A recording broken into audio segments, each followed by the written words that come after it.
श्री वाहिगुरु साहिब जी।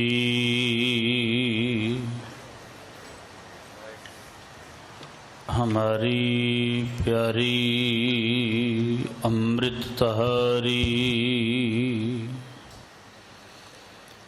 गुर निमख न मन ते टारी रे। दर्शन परसन सरसन हरसन रंग रंगी करतारी रे। खिन रम गुर गम हर दम नह जम। हर कंठ नानक उर हरि रे। कोई गावे को सुनै हर नाम चित लाए। कहो कबीर संसार नहीं अंत परम गत पाए। कहो कबीर संसार नहीं अंत परम गत पाए।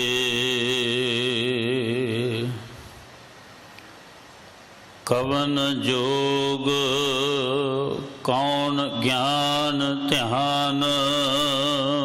कवन विद उस्तत करिए। सिद्ध साधिक 33 कोर तेर कीम न परिए। ब्रह्मादिक सनकाद शेख गुण अंत न पाए। अगहो गह्यो नहीं जाए पूर श्रब रह्यो समाए। जेह काटी सिलक दयाल प्रभ से जन लगे भगते। हर गुर नानक जिन परस्यो ते इत उत सदा मुक्ते। जेह काटी सिलक दयाल प्रभ से जन लगे भगते। हर गुर नानक जिन परस्यो ते इत उत सदा मुक्ते। वाहिगुरु जी का खालसा वाहिगुरु जी की फतेह। सवैये श्री मुख बाक महला पंजवा सिरलेख हेठ। ये पावन शब्द 8वां सवैया जो आप जी ने मूल पाठ सरवण किया है। इस शब्द के विचार सरवण करवा रहे हैं मानयोग सिंह साहिब ज्ञानी रंजीत सिंह जी हैड ग्रंथी साहिब पावन स्थान गुरुद्वारा श्री बंगला साहिब। वाहिगुरु जी का खालसा वाहिगुरु जी की फतेह।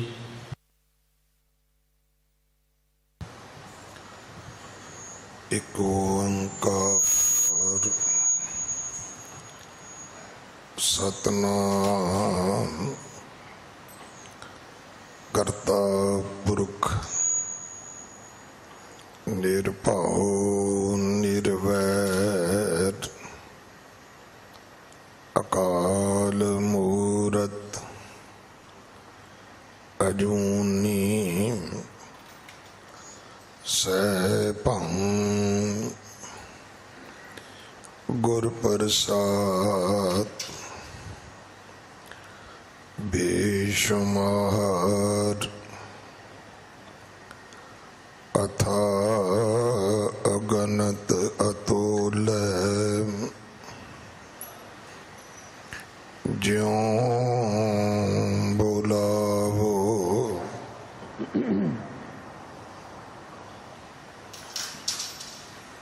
त्यों नानक दास बोले।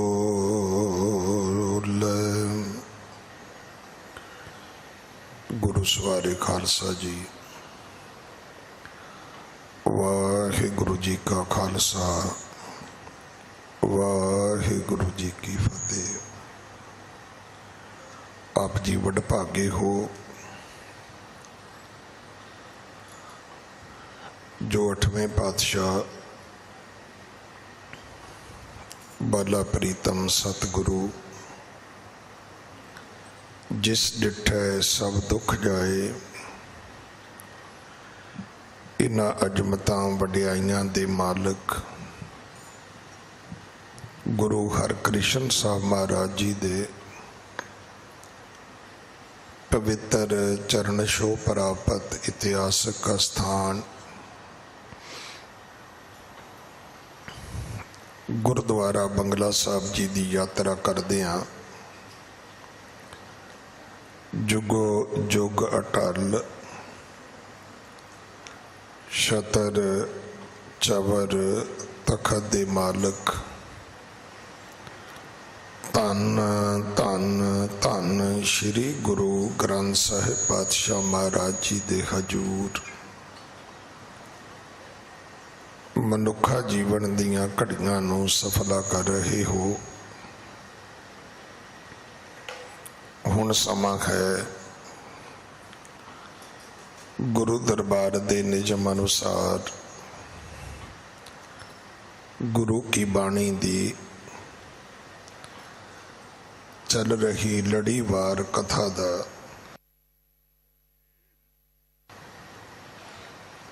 अपनियां मन बिरतियां इकागर करो। रसना पवित्र कर दे एक बार सारे उच्चारण करो जी सतनाम वाहिगुरु जी। ये शब्द जो आप जी ने गुरु के वजीर भाई गुरमंगत सिंह होरा पासों सरवण किया है, इस वईए श्री मुख वाक्य महला 5वां इस बाणी दे विचों श्री गुरु ग्रंथ साहिब पातशाह महाराज जी दे 1386 अंग ते दर्ज है।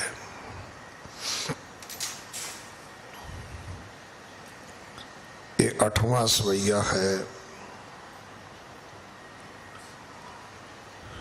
इस सवैये दे राही सतगुरु अपने मुढ़ कदीमी सुभाव अनुसार साडा मार्ग दर्शन करते ने।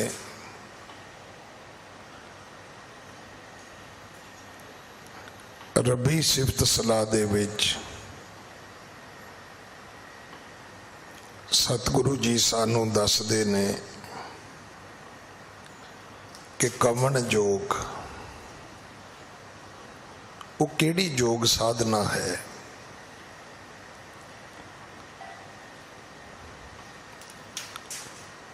क्योंकि जोगियां दे 12 पंथ ने, उन्हां दे आसन भी 84 ने।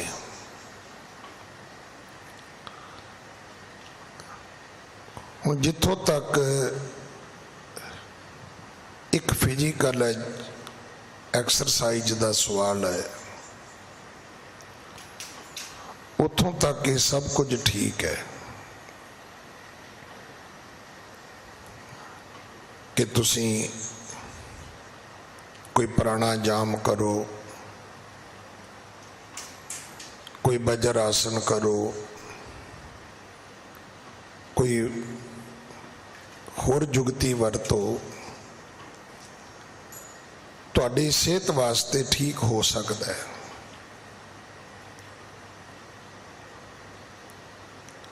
ये उवें ही होया है जिवें अज तो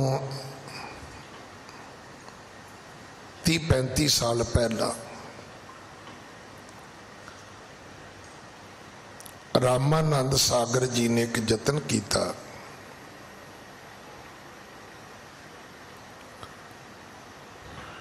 उन्हें सनातन धर्म की बहुत वड्डी सेवा की। ये गल्लां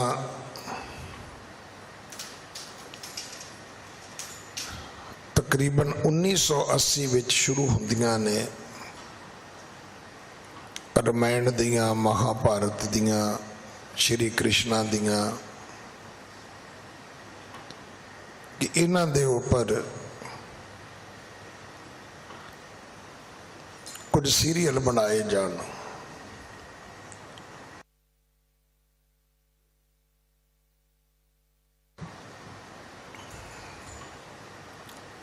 समा पाके वो बने भी।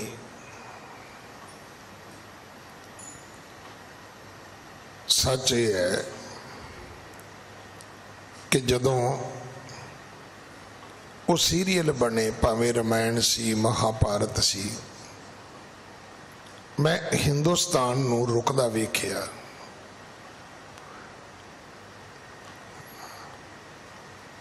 बस अड्डियां ते स्टेशनां ते टीवी लग गए, लंबे रूट दियां बसां रुकनियां शुरू हो गईयां 9 तो 10 दे विच। लोकां ने अपने घरां विच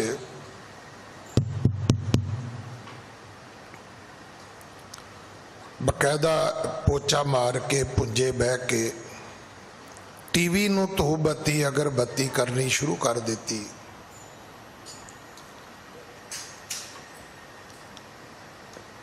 और इथों तक भी होया कि जिन्हां ने उहदे विच वखरे वखरे पात्रां दे रोल कीते, वो जिहड़े एक्टर सन वो भगवान बना के पूजे गए, मन्ने गए। कईयां दे अज तक भी नाम जिहड़े ने वो बदल चुके ने। पर वो गल जिहड़ी कोई कहंदा सी भी ये मिथ्यास है, उन्होंने इस रूप विच प्रगट किया गया कि नहीं,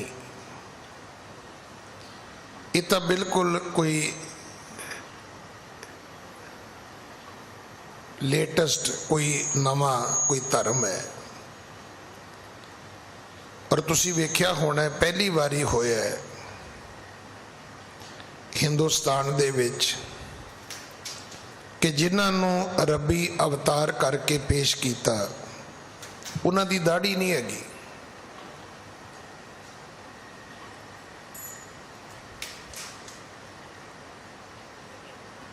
जिन्होंने जोधे दे रूप विच पेश किया उन्हां दी दाढ़ी नहीं हैगी। उहदे नाल की होया? ये जिहड़ा ऋषियां मुनियां दा मुल्क सी, जिथे सब लोग जटाजूट सन,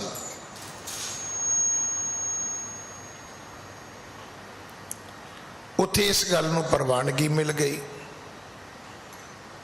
कि व्यक्ति केस कट सकता है। श्री रामचंद्र जी तो लैके श्री कृष्ण जी तक उन्हें विखाया ही नहीं भी किसी अवतारी पुरख दे दाढ़ी भी हुई, मुछां भी हुई।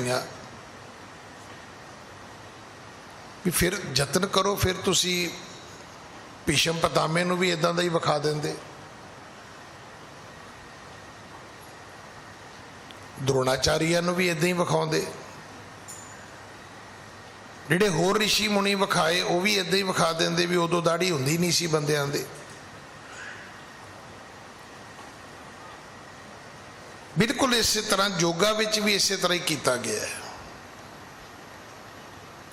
अज जदों लोग योगा करते हैं उहदे नाल बकायदा एक सीडी आउंदी है कि तुसी जदों योगा करना है तो नाल मंत्रां दा गायन करना है। योगा दा मंत्रां नाल कोई संबंध नहीं है। योगा एक एक्सरसाइज सी। गुरु नानक साहब दे नाल जोगियां दी सिद्ध गोष्ठ होई। गुरु ग्रंथ साहब इस गल दे गवाह ने आप। रामकली राग दे विच वो बाणी दर्ज है, पर उत्थे जोगियां ने किसी मंत्र का जिक्र नहीं किया। उन्हें कुछ नहीं कहा भी नानक जी असी ये बाणी पढ़ते हाँ, असी ये बाणी पढ़ते हाँ, असी वो बाणी पढ़ते हाँ।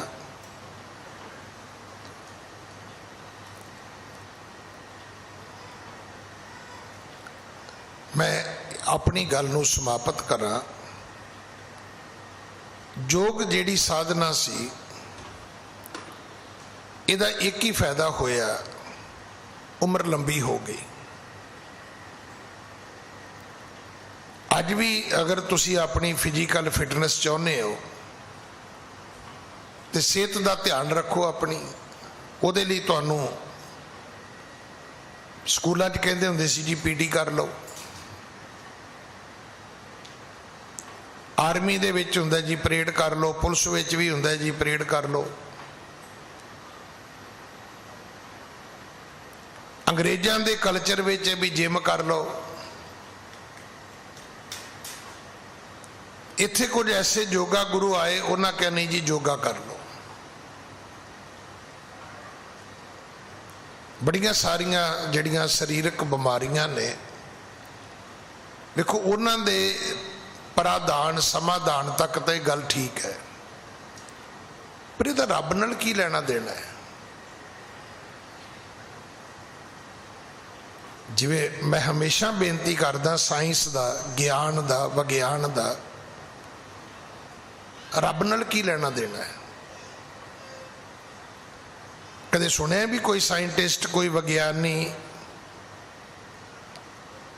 कोई रब की खोज कर रहा होवे? नहीं, उन्होंने ये चैप्टर ही नहीं है। रब उन्हों का सबजैक्ट ही नहीं है, रब उन्हों का विषय ही नहीं है। और मैं ये भी गल गुरु की हजूरी च कह सकदा भी साइंस का, ज्ञान विज्ञान का धर्म नाल झगड़ा भी कोई नहीं है। कदों धर्म ने साइंस नूं कंडैम किया है? धर्म कोई कंडैम नहीं करता साइंस नूं।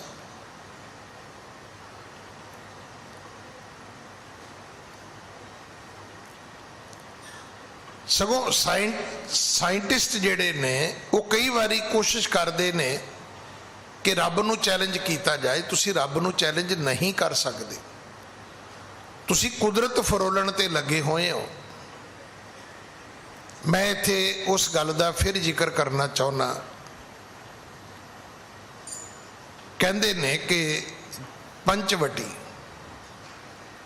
पंचवटी वो धरती है जिथे श्री रामचंद्र जी ने बनवास कटिया है 14 साल।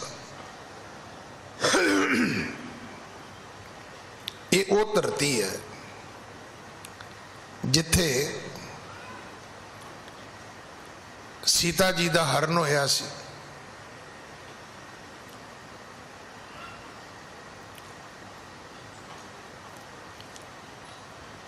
उत्थे कहंदे कोई साइंटिस्ट गया, उस साइंटिस्ट ने जाके उस पंचवटी दे आले दुआले तो मिट्टी इकट्ठी करनी शुरू कर दी। जेड़े उत्थे पुजारी सन, जेड़ा व्यक्ति उत्थे सेवा संभाल करदा सी उस अस्थान दी, क्योंकि सनातन मत वास्ते वो एक तीर्थ है। उन्हें बाहर निकल के वेख्या भी ये बंदा की कर रहा है, ये मिट्टी क्यों इकट्ठी कर रहा है। उन्हें जाके पूछया भी तू कौन है बई? उन्हें कहा जी मैं साइंटिस्ट हाँ, विज्ञानी हाँ मैं। पूछे की कर रहे हैं? कहता मिट्टी इकट्ठी कर रहे हैं। क्यों कर रहे हैं? कहता मैं इस गल दी खोज करनी चाहना, सर्च करनी चाहना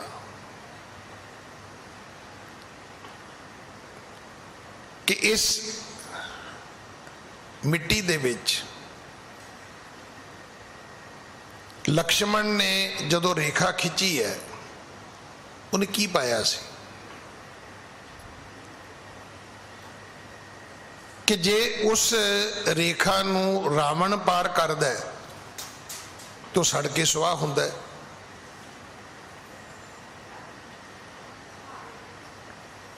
पर जे उस रेखा नूं सीता जी पार करदे ने तो कुछ भी नहीं हुंदा, क्योंकि जिहड़ी रामायण की कथा वो इहो ही है कि जिहड़ा सुनहरी मिर्ग है ये अज तक ना जोग्राफीए वालियां नूं मिलिया, ना डिस्कवरी चैनल वालियां नूं मिलिया। अजे तक दुनिया के किसी जंगल विचों सुनहरी मिर्ग की कोई जाति नहीं मिली। वो जिहड़ा गोल्डन कलर का जिहड़ा मिर्ग सी वो की सी? एक्चुअली वो जानवर नहीं सी, वो रावण की माया सी। उन्होंने वेख के सीता जी का मन मोहित हो गया। वो अपने पति श्री रामचंद्र जी को कहन लगे भी मैनू ये मिर्ग चाहिए। श्री रामचंद्र जी वो मगर चले गए। हुण वो मिर्ग कोई जानवर हुंदा ते मिल जाता, वो जानवर तो है नहीं सी। वो उथों लंघे आगे जाके अलोप हो गया। जदों श्री रामचंद्र जी बड़ा समा वापस नहीं आए तो सीता जी ने लक्ष्मण नूं कहा भी जा पता कर भी तेरा भरा वापस क्यों नहीं आया। लक्ष्मण ने फिर उस झोंपड़ी के आले दुआले एक लकीर खिंच के कहा भी भरजाई तू ये तो बाहर नहीं जाना, अंदर तेनों कोई खतरा नहीं होएगा। जिहड़ा षड्यंतर सी रावण दा वो कामयाब हो गया। इन्हें नूं रावण साधु बन के वो आ गया, कहने लगा कन्या भिखिया दिओ, जे तू नहीं दवेंगी तो मैं श्राप दे देंगा। हुण सीता जी ने कहा जी आ जाओ भिखिया लै लो। कहने लगा जी मैं ये लकीर पार नहीं कर सकता। वो कहने लगी जी पार तो मैं भी नहीं कर सकती। कहता फिर मैं श्राप दे देंगा जे खाली मुड़ांगा। तो जिवें ही सीता जी ने पैर बाहर रखे रावण उन्होंने हरण करके लै गया, किडनैप करके लै गया। हुण गल तो साइंटिस्ट की ठीक है, विज्ञानी की गल तो ठीक है कि मैं वेखा तो सही भी मिट्टी च किहड़ा कैमिकल पाया होएगा, किहड़ा रसायन मिलाया होएगा। पर उस पुजारी ने गल बड़ी वधिया आखी। वो कहन लगा साइंटिस्ट नूं तू तो पागल है, तू सियाणा नहीं है। वो कहता गल सुन, जे रावण रेखा पार करदा कुछ नहीं सी होना। वो कहता जी किवें? कहता सड़ के सुआह हो जाता, गल खत्म हो जाती। कहता रामायण उदों बनी जदों उस रेखा नूं श्री सीता जी ने पार किया। धर्म की दुनिया दे विच एक बड़ा वड्डा पाठ है। ये गल सतगुरु ने बाणी च सानू भी दसी है कि चौगिरद हमारे राम कार दुख लगे ना भाई। हुण वो जदों असी मर्यादा नूं तोड़दे हां ते असी दुखी हुन्ने आ। उन्हें कहा जा पहला अपनी पढ़ाई ठीक कर, तेरी तो खोज ही गलत है। तू मिट्टी फरोल रहा है, मिट्टी फरोलण नाल की होएगा? ਉਹਦੇ ਚੋਂ ਕੋਈ ਚੀਜ਼ ਨਿਕਲੇ ਨਾ ਨਿਕਲੇ ਫਾਇਦਾ ਕੀ ਹੈ। ਗੱਲ ਤੇ ਏਡੀ ਵੱਡੀ ਰਮਾਇਣ ਬਣ ਗਈ, ਉਹਦੇ ਕਾਰਨ ਏਡਾ ਵੱਡਾ ਯੁੱਧ ਹੋ ਗਿਆ। ਉਹਦੇ ਤੋਂ ਬਾਅਦ ਹਨੂਮਾਨ ਸੈਨਾ ਆ ਗਈ, ਉਹ ਰਾਮ ਸੇਤੂ ਬਣ ਗਿਆ, ਲੰਕਾ ਸੜ ਗਈ, ਬਾਗ ਪੁੱਟਿਆ ਗਿਆ, ਰਾਵਣ ਮਾਰਿਆ ਗਿਆ। ਜਿਸ ਰਾਵਣ ਦੇ ਘਰ 1 ਲੱਖ ਪੂਤ 1.25 ਲੱਖ ਨਾਤੀ ਤੇ ਰਾਵਣ ਘਰ ਦੀਆ ਨਾ ਬਾਤੀ, ਉਹਦਾ ਤੇ ਝੁੱਗਾ ਗੁੱਲ ਹੋ ਗਿਆ। ਕਹਿੰਦਾ ਤੂੰ ਮਿੱਟੀ ਫਰੋਲਦਾ ਫਿਰਦਾ। ਸਾਡੀ ਹਾਲਤ ਵੀ ਇਹੋ ਹੀ ਹੈ। ਅਸੀਂ ਯੋਗਾ ਤੇ ਹੀ ਝਗੜੀ ਜਾਂਦੇ ਆ। ਬੰਗਲਾ ਸਾਹਿਬ ਨੂੰ ਗੁਰਦੁਆਰੇ ਨੂੰ ਅਸ਼ੋਕਾ ਰੋਡ ਗੇਟ ਤੋਂ ਪਾਰ ਕਰੋ, ਇੱਥੇ ਵੀ ਯੋਗਾ ਹੈ। ਇਹ ਪਹਿਲਾਂ ਇੱਥੇ ਹੁੰਦਾ ਸੀ ਜਿੱਥੇ ਸਰੋਵਰ ਹੈ ਬੰਗਲਾ ਸਾਹਿਬ ਦਾ।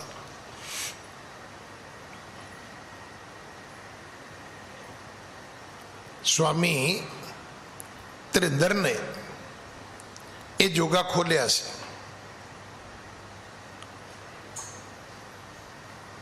ਪਰ ਉਹਦੇ ਵਿੱਚ ਕੋਈ ਮੰਤਰ ਨਹੀਂ ਸੀ ਹੁੰਦੇ। ਹੁਣ ਐਸਾ ਨਾਲ ਇਹਨਾਂ ਨੇ ਉਹ ਸੀੜੀਆਂ ਬਣਾ ਦਿੱਤੀਆਂ ਕਿ ਜਦੋਂ ਤੁਸੀਂ ਇਹ ਆਸਨ ਕਰੋਗੇ, ਇਹ ਆਸਨ ਕਰੋਗੇ, ਉਹਦੇ ਨਾਲ ਇਹ ਮੰਤਰ ਦਾ ਜਾਪ ਕਰੋਗੇ। ਪਰ ਯੋਗ ਦਾ ਸੰਬੰਧ ਜਿਹੜਾ ਸੀ ਉਹ ਉਹਨਾਂ ਕੀ ਸੀ ਜਿਹੜਾ ਸਾਨੂੰ ਗੁਰਬਾਣੀ ਤੋਂ ਸਮਝ ਆਉਂਦਾ ਹੈ, ਇਤਿਹਾਸ ਤੋਂ ਸਮਝ ਆਉਂਦਾ ਹੈ ਕਿ ਯੋਗੀਆਂ ਨੇ ਯੋਗ ਸਾਧਨਾਵਾਂ ਕਰ ਕਰਕੇ ਉਮਰ ਵਧਾਈ ਹੈ, ਰੱਬ ਨੂੰ ਨਹੀਂ ਪਾਇਆ। ਉਹਨਾਂ ਕਿਤੇ ਲਿਖਿਆ ਹੀ ਨਹੀਂ ਰੱਬ ਮਿਲਦਾ। ਉਹਨਾਂ ਦਾ ਗੁਰੂ ਨਾਨਕ ਸਾਹਿਬ ਨਾਲ ਵੀ ਇਹੀ ਝਗੜਾ ਸੀ। ਉਹ ਕਹਿੰਦੇ ਸੀ ਜੋਗੀ ਬਣ ਜਾਓ, ਉਮਰ ਲੰਬੀ ਹੋ ਜਾਏਗੀ। ਸਿੱਖ ਧਰਮ ਜਿੱਥੇ ਸਾਨੂੰ ਉਪਦੇਸ਼ ਦਿੰਦਾ ਹੈ, ਉੱਥੇ ਉਪਦੇਸ਼ ਇਹ ਹੈ ਵੀ ਉਮਰ ਲੰਬੀ ਹੁੰਦੀ ਨਹੀਂ ਹੈ। ਹੁਣ ਜੋਗੀਆਂ ਨੇ ਇੱਕ ਰਸਤਾ ਕੱਢਿਆ, ਅੱਜ ਵੀ ਹੋ ਸਕਦਾ ਦੁਨੀਆ ਉਸ ਰਸਤੇ ਤੇ ਲੱਗੀ ਹੋਵੇ, ਪਰ ਜੀਵਨ ਦਾ ਪ੍ਰਯੋਜਨ ਉਮਰ ਲੰਬੀ ਕਰਨਾ ਨਹੀਂ ਹੈ। ਜੀਵਨ ਦਾ ਪ੍ਰਯੋਜਨ ਆਪਣੀ ਸੁੱਖ ਸਮਰਿੱਧੀ ਵਧਾਉਣਾ ਨਹੀਂ ਹੈ। ਜੀਵਨ ਦਾ ਪ੍ਰਯੋਜਨ ਆਪਣੀਆਂ ਮਾਣ ਪਦਵੀਆਂ ਨੂੰ ਉੱਚਾ ਕਰਨਾ ਨਹੀਂ ਹੈ।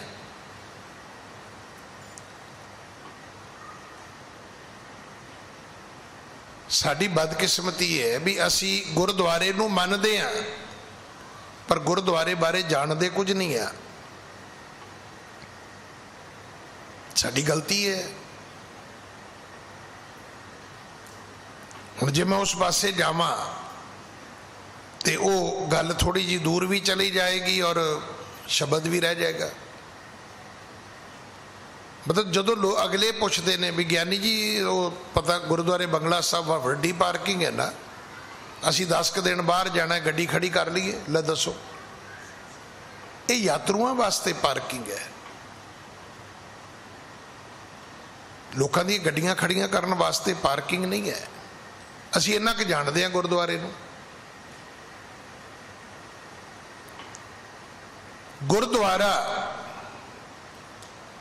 ਜਿੱਥੇ ਵੀ ਹੈਗਾ ਹੈ, ਜਿਹੜਾ ਵੀ ਹੈਗਾ ਹੈ, ਮੈਂ ਆਪ ਜੀ ਨੂੰ ਬੇਨਤੀ ਕਰਾਂ ਉਸ ਇਲਾਕੇ ਦੇ ਜਿੰਨੇ ਸਕੂਲ ਨੇ ਉਹਨਾਂ ਵਿੱਚੋਂ ਸਭ ਤੋਂ ਵਧੀਆ ਸਕੂਲ ਗੁਰਦੁਆਰਾ ਹੈ। ਜਿਹੜੀ ਪੜ੍ਹਾਈ ਇੱਥੇ ਹੁੰਦੀ ਹੈ ਉਹ ਦੁਨੀਆ ਦੇ ਕਿਸੇ ਸਕੂਲ 'ਚ ਨਹੀਂ ਹੋ ਸਕਦੀ।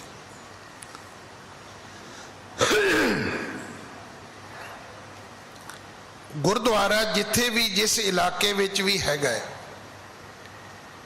ਉਹ ਉਸ ਇਲਾਕੇ ਦੇ ਜਿੰਨੇ ਹਸਪੀਟਲ ਨੇ ਉਹਨਾਂ ਸਾਰਿਆਂ ਤੋਂ ਵਧੀਆ ਹੈ। ਜਿਹੜਾ ਇਲਾਜ ਇੱਥੇ ਹੁੰਦਾ ਕਿਤੇ ਨਹੀਂ ਹੋ ਸਕਦਾ।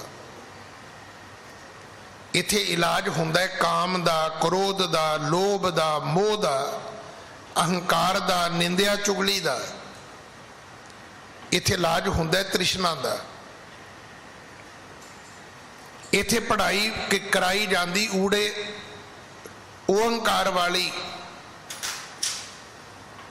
ਇੱਥੇ ਕੱਕੇ ਤੋਂ ਕਕਾਰ ਸਮਝਾਏ ਜਾਂਦੇ ਨੇ, ਐੜੇ ਤੋਂ ਅੰਮ੍ਰਿਤ ਪਿਆਇਆ ਜਾਂਦਾ ਹੈ।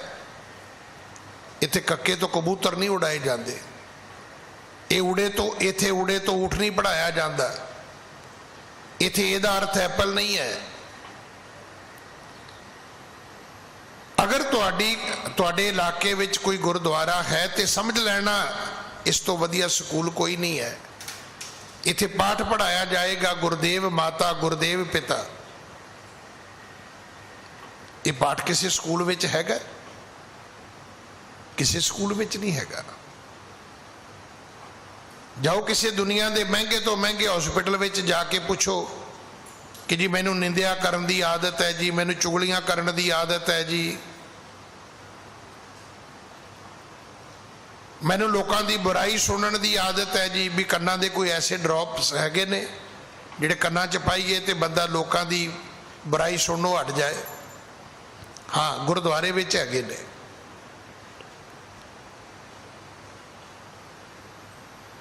इत्थे गुरु ने ये दवाई दी हुई है कि रोज कहना है ये श्रवणों मेरे हो साचे सुनने नो पठाए,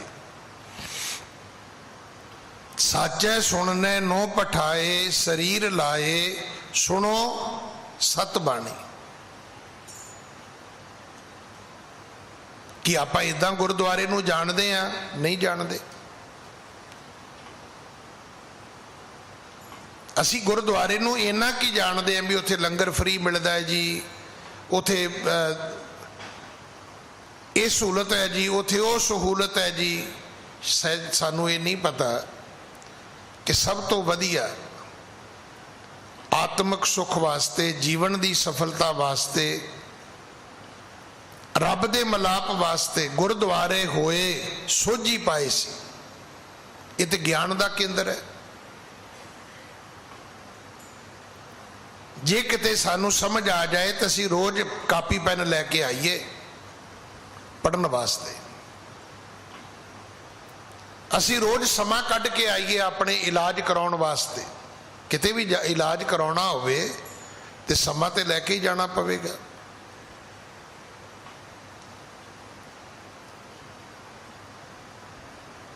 क्योंकि जिन्ना चिर तुसी अपनी बीमारी दसोगे नहीं, डॉक्टर तो ध्यान नाल सुनोगे नहीं।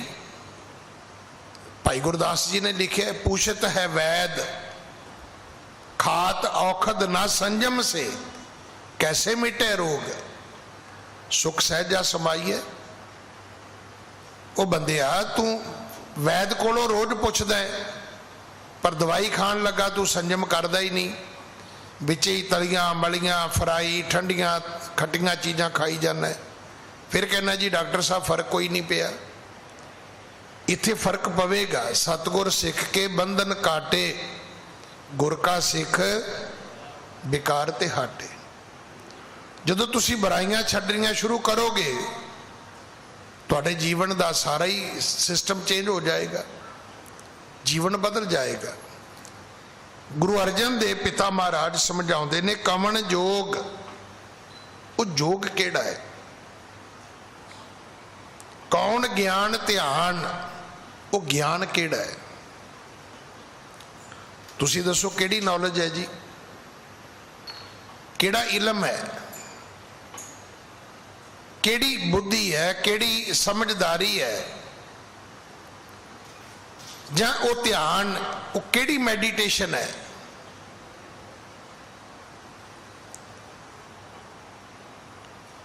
कमन बिद उस्तत करिए। या चौथा तरीका जोग नहीं, ज्ञान नहीं, ध्यान नहीं, चलो उस्तत की गल करो जिवें सिख धर्म दे विच है। क्योंकि नानक कै घर केवल नाम, गुरु नानक साहब महाराज दे घर विच सिर्फ बाणी है। बाणी गुरु है ते गुरु बाणी है ते सारी बाणी दे विच अमृत है। हुण ये गल्लां असीं जदों लोकां नूं कवांगे ते जे लोग जाणदे होण तो सानूं क्वेश्चन नहीं करनगे कि जे गल्लां ठीक ने तो फिर तुहाडे अपनी ये गल्लां क्यों कहंदे ने जी ये करना है तो ये पाठ करो, ये वो करना है तो वो पाठ करो। फिर तुसी सारी बाणी क्यों नहीं पढ़ते? तुसी वेखो ना भी नितनेम ते अपने तो होया नहीं। जिहड़ा आद काल की मर्यादा है कि सोदर आरती गावी है ਅੰਮ੍ਰਿਤ ਵੇਲੇ ਜਾਪ ਉਚਾਰਾ ਉਹ ਤੇ ਪੜਿਆ ਨਹੀਂ ਗਿਆ, ਤੇ ਦੁੱਖ ਭੰਜਣੀ ਦੇ ਗੁਟਕੇ ਵੱਖਰੇ ਬਣ ਗਏ। ਨਾ ਜਪਜੀ ਪੜਿਆ, ਨਾ ਜਾਪ ਪੜਿਆ, ਨਾ ਸੋਈਏ ਪੜੇ, ਨਾ ਚੌਪਈ ਪੜੀ, ਨਾ ਆਨੰਦ ਸਾਹਿਬ ਪੜਿਆ, ਨਾ ਸੋਦਰ ਪੜੀ, ਨਾ ਸੋਹਿਲਾ ਪੜਿਆ, ਤੇ ਦੁੱਖ ਭੰਜਣੀ ਦਾ ਪਾਠ ਸ਼ੁਰੂ ਹੋ ਗਿਆ। ਪੂਰੇ ਗੁਰੂ ਗ੍ਰੰਥ ਸਾਹਿਬ ਦੇ ਵਿੱਚੋਂ ਕੁਝ ਸ਼ਬਦ ਕੱਢ ਲੈ, ਇਹਦਾ ਮਤਲਬ ਜਿਹੜੇ ਬਾਕੀ ਬਾਣੀ ਹੈ ਉਹ ਰੋਗ ਨਹੀਂ ਕੱਟਦੀ।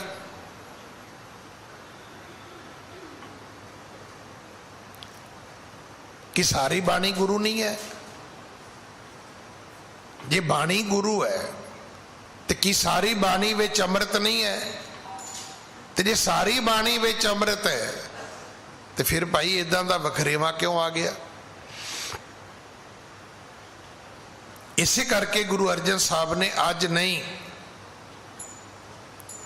अपनी रचना तो उदों ही ये गल समझा दी सी, कवन बिद उस्तत करी है, ਉਹਦਾ ਕੀ ਤਰੀਕਾ ਹੈ।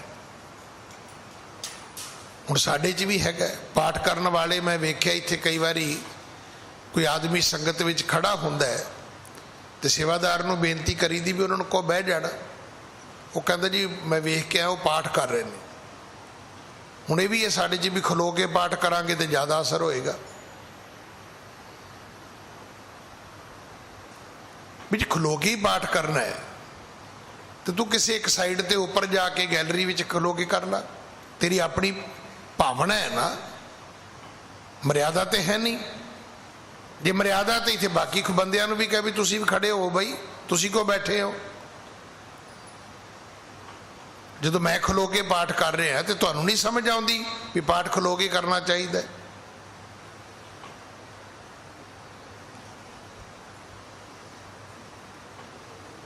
हाँ ये ठीक है, पाठ करना चाहिए। पाठ तुसी कर इशनान सिमर प्रभ अपना, इस मर्यादा ते तुसी पहरा देना है। इस असूल नूं अपनी जिंदगी विच लैके आउणा है।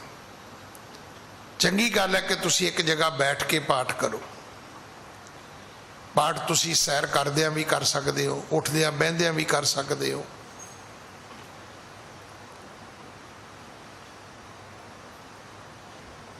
इथों तक भी है कि जो सास गिरास ध्याए मेरा हर हर, सो गुर सिख गुरु मन भावे। ये सारा कुछ बाणी च लिखिया होया। अज गुरु अर्जन दे पिता महाराज समझाउंदे ने भी दसो भाई जोग केड़ा है, ज्ञान केड़ा है, ध्यान केड़ा है, वो केड़ी नॉलेज है, वो केड़ा इलम है, वो केड़ी मैडिटेशन है, वो केड़ी जुगती है, वो केड़ियां योग साधनावां ने। कवन बिद उस्तत करिए सिद्ध साधक 33 कोर, तिर कीम ना भरी है। गुरु अर्जन देव महाराज कहते ने मैं तो वेख्या 33 करोड़ देवी देवते ने, पर रब दा भेद किसी कोल नहीं है।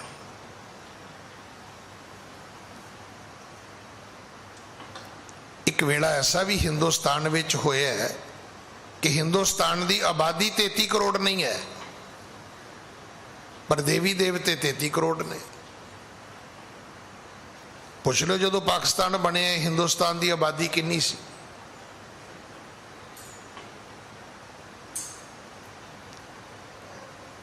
आज 130 करोड़ है ना।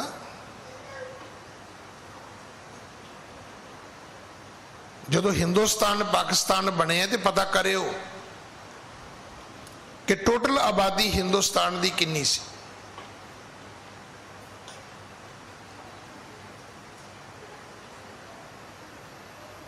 जदों ये मनौत है 33 करोड़ देवी देवतियां दी, उदों 33 करोड़ धरती ते बंदे भी नहीं सी हुंदे।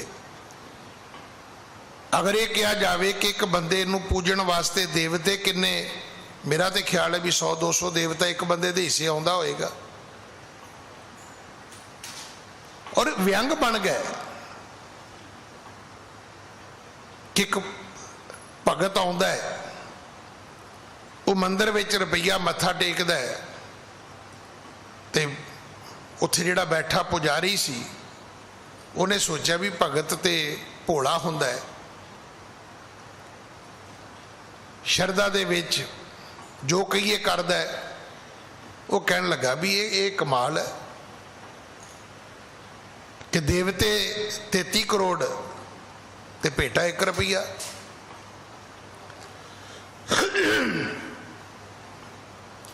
ਉਹ ਭਗਤ ਕਹਿਣ ਲੱਗਾ, ਪੰਡਿਤ ਜੀ ਦੱਸੋ ਕੀ ਕਰਨਾ ਚਾਹੀਦਾ ਹੈ? ਕਹਿੰਦਾ ਕਰਨਾ ਕੀ ਹੈ, ਇੰਨੇ ਦੇਵਤੇ ਨੇ ਤੇ ਭੇਟਾ ਤੁਹਾਨੂੰ ਵੱਧ ਦੇਣੀ ਚਾਹੀਦੀ ਹੈ। ਤੇ ਭਗਤ ਜਿਹੜਾ ਸੀ ਉਹ ਭੋਲਾ ਨਹੀਂ ਸੀਗਾ,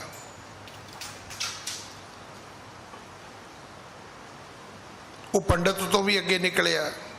ਉਹ ਕਹਿਣ ਲੱਗਾ ਪੰਡਿਤ ਜੀ ਮੈਨੂੰ ਮਨਜ਼ੂਰ ਹੈ, ਹੁਣ ਤੁਸੀਂ ਕਿਰਪਾ ਕਰੋ ਕਿ ਤੁਸੀਂ ਇੱਕ ਇੱਕ ਦੇਵਤੇ ਦਾ ਨਾਂ ਲੈਣਾ ਸ਼ੁਰੂ ਕਰੋ, ਮੈਂ 1-1 ਰੁਪਈਆ ਮੱਥਾ ਟੇਕਣਾ ਸ਼ੁਰੂ ਕਰਦਾ। ਹੁਣ ਪੰਡਤ ਨੂੰ ਕਿਹੜਾ ਨਾਂ ਆਉਂਦੇ ਸੀ 33 ਕਰੋੜ ਦੇ। ਉਹ ਕਹਿੰਦਾ ਜੀ ਤੁਸੀਂ ਨਾਂ ਲਈ ਜਾਓ, ਮੈਂ ਮੱਥਾ ਟੇਕੀ ਜਾਣਾ। ਗੁਰੂ ਅਰਜਨ ਦੇਵ ਪਿਤਾ ਮਹਾਰਾਜ ਬਾਣੀ ਵਿੱਚ ਉਚਾਰਦੇ ਨੇ 33 ਕਰੋੜ ਦੇਵੀ ਦੇਵਤੇ ਮੰਨੇ ਗਏ, ਇੱਕ ਮਨੌਤ ਹੈ। ਕਿਸੇ ਨੂੰ ਦੁਨੀਆ 'ਚ ਪੁੱਛਿਓ ਵੀ ਲਿਆਓ ਨਾਂ ਲਿਆਓ ਜੀ 33 ਕਰੋੜ ਦੇਵੀ ਦੇਵਤਿਆਂ ਦੇ, ਕਿਸੇ ਨੂੰ ਨਹੀਂ ਆਉਂਦੇ। ਵੱਡੇ ਵੱਡੇ ਜਿਹੜੇ ਅੱਜ ਇਹ ਦਾਵਾ ਕਰਦੇ ਨੇ ਕਿ ਸਨਾਤਨ ਮਤ ਸਾਡੇ ਸਿਰ ਤੇ ਖਲੋਤਾ ਹੈ, ਉਹਨਾਂ ਨੂੰ ਹੀ ਪੁੱਛ ਲੈਣਾ ਲਿਆਓ ਜੀ 33 ਕਰੋੜ ਨਾਂ ਲਿਆਓ ਕਿੱਥੇ ਨੇ।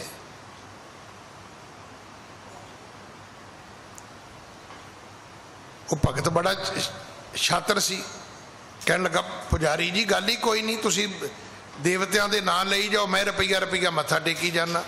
ਹੁਣ ਪੁਜਾਰੀ ਜੀ ਨੂੰ ਭੱਜਣ ਨੂੰ ਥਾਂ ਨਾ ਲੱਭੇ ਵੀ ਜਾਵਾਂ ਕਿੱਧਰ ਨੂੰ ਮੈਂ। ਇੱਕ ਮਨੌਤ ਹੈ ਕਿ ਦੇਵਤੇ 33 ਕਰੋੜ ਹੋਏ ਨੇ। ਗੁਰੂ ਅਰਜਨ ਦੇਵ ਪਿਤਾ ਮਹਾਰਾਜ ਕਹਿੰਦੇ ਹੋਣਗੇ, ਪਰ ਰੱਬ ਦਾ ਭੇਦ ਕਿਸੇ ਕੋਲ ਨਹੀਂ ਹੈ। ਕੋਈ ਯੋਗ ਸਾਧਨਾ, ਕੋਈ ਗਿਆਨ ਧਿਆਨ, ਕੋਈ ਜੁਗਤੀ। ਤੁਸੀਂ ਸਿੱਖ ਧਰਮ ਚਾਹੁੰਦੇ ਹੋ ਨਾ, ਸਾਡੀ ਕੋਈ ਗਲਤੀ ਹੈ। ਗਿਆਨੀ ਜੀ ਪਾਠ ਦੀ ਕੋਈ ਜੁਗਤੀ ਦੱਸ ਦਿਓ, ਪਾਠ ਦੀ ਕੋਈ ਜੁਗਤੀ ਨਹੀਂ ਹੈ। ਪਾਠ ਸਿਰਫ ਪਾਠ ਹੀ ਕਰਨਾ ਹੈ। ਇਹ ਤੇ ਇਦਾਂ ਹੋ ਗਿਆ ਵੀ ਮੈਨੂੰ ਦੱਸੋ ਜੀ ਮੰਮੀ ਕਿਵੇਂ ਕਹੀਦਾ ਹੁੰਦਾ ਹੈ?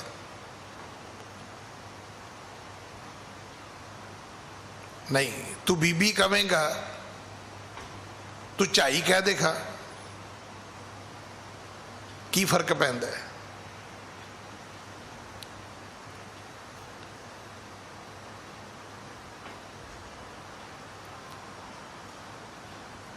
ਮੇਰੀ ਵੱਡੀ ਭਤੀਜੀ ਸੀ ਨਾ, ਜਦੋਂ ਪਹਿਲਾ ਬੱਚਾ ਸਾਡੇ ਘਰ 'ਚ ਆਇਆ ਤੇ ਉਹ ਸਾਰਿਆਂ ਨੇ ਕਹਿਣਾ ਵੀ ਪੋਤੇ ਤੇਰੇ ਚਾਚੇ ਨੇ। ਤੁਸੀਂ ਯਕੀਨ ਕਰਨਾ, ਉਹ ਆਪਣੇ ਫਾਦਰ ਨੂੰ ਵੀ ਚਾਚਾ ਕਹਿਣ ਲੱਗੀ। ਵੱਡੀ ਹੋ ਕੇ ਫਿਰ ਉਹਨੂੰ ਸਮਝ ਆਈ ਵੀ ਨਹੀਂ, ਇਹ ਪਾਪਾ ਹੈ ਤੇ ਇਹ ਚਾਚੇ ਨੇ। ਮਾਂ ਕਹਿਣਾ ਹੈ, ਮਾਂ ਨੂੰ ਮਾਂ ਵੀ ਕਿਹਾ ਜਾ ਸਕਦਾ ਹੈ, ਮਮ ਵੀ ਕਿਹਾ ਜਾ ਸਕਦਾ ਹੈ। ਜਿਸ ਨਾਮ ਦੇ ਨਾਲ ਮਾਂ ਨੂੰ ਬੁਲਾਓਗੇ ਤੁਹਾਨੂੰ ਉਹੀ ਮਮਤਾ ਪ੍ਰਾਪਤ ਹੋਏਗੀ। ਅਸੰਖ ਨਾਮ, ਦੇਵਤੇ 33 ਕਰੋੜ ਨੇ, ਰੱਬ ਦੇ ਨਾਂ 33 ਕਰੋੜ ਨਹੀਂ ਹੈ, ਅਸੰਖ ਨੇ। ਅਸੰਖ ਥਾਮ, 33 ਕਰੋੜ ਦੇਵੀ ਦੇਵਤਿਆਂ ਦੀ 33 ਕਰੋੜ ਤਰ੍ਹਾਂ ਦੀ ਪੂਜਾ ਹੋਏਗੀ। 33 ਕਰੋੜ ਤਰ੍ਹਾਂ ਦੀ ਉਹਨਾਂ ਦੀ ਵੱਖਰੀ ਵੱਖਰੀ, ਕੋਈ ਧਰਤੀ ਤੇ ਕੋਈ ਧਰਤੀ ਹੋਏਗੀ, ਉਹਨਾਂ ਦੇ ਪੂਜਾ ਮੰਦਰ ਹੋਣਗੇ, ਪਰ ਰੱਬ ਦੇ ਤਾਂ ਸੰਖਾਂ ਹੀ ਨੇ। ਅਸੰਖ ਉਹਦੇ ਨਾਮ ਨੇ, ਅਸੰਖ ਉਹਦੇ ਥਾਮ ਨੇ। 33 ਕਰੋੜ ਦੇਵੀ ਦੇਵਤੇ ਹੋਏ ਨੇ। ਸਿੱਧ ਸਾਧਕ 33 ਕਰੋੜ। ਸਿੱਧ ਕਿੰਨੇ ਨੇ? ਜਿਹੜੇ ਕਹਿੰਦੇ ਸੀ ਪੁੱਗ ਗਏ ਆ। ਸਾਧਕ ਕਿੰਨੇ ਨੇ? ਸਾਧਕ ਦਾ ਅਰਥ ਹੁੰਦਾ ਜਿਹੜੇ ਐਕਸਰਸਾਈਜ਼ ਕਰਦੇ ਹੋਣ। ਸਿੱਧ ਜਿਹੜੇ ਆਪਣੀ ਮੰਜ਼ਿਲ ਤੇ ਪਹੁੰਚ ਗਏ ਨੇ। जिन्हां ने मंजिल हासिल कर लई वो सिद्ध ने, जिहड़े रस्ते विच अजे तुरे जा रहे ने वो साधक ने। इन्हां तो इलावा 33 करोड़ देवी देवते भी ने। तिर कीमत ना भरी है, पर एक रंचक मात्र भी किसी दे कोल रब दी कीमत नहीं है। कोई नहीं दस सकदा।